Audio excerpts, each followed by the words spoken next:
Okay, let's talk about how ancient faiths were literally re-engineered to run entire societies. Ancient societies had this exact problem. Their solution? They completely re-engineered religion itself.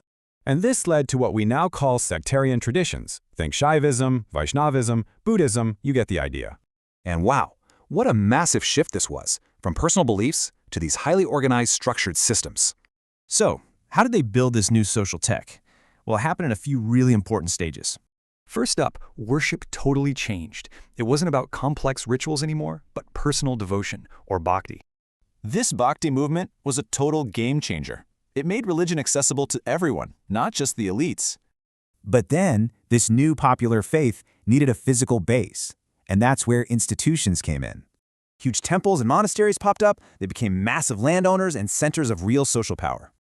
Okay, so how did this new operating system actually work? How did it run society day to day?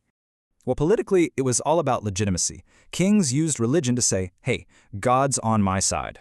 And economically, these places were absolute powerhouses. They controlled huge amounts of wealth, land, and labor. In society, it created a really rigid structure. Religious rules basically told everyone their place. Culturally, it sparked this incredible explosion of art, architecture, and learning. Just amazing stuff. But, and this is a big but, this system had this deep tension. It could both unite and divide people. And you can see that duality right here. It created a shared identity, but also reinforced real inequality. And to add to that, these powerful sects weren't always friends. They competed, sometimes fiercely. So you'd see both open conflict and also this creative mixing where one group absorbed another's gods. All right, let's step back for a minute and do a quick, critical assessment of the whole thing.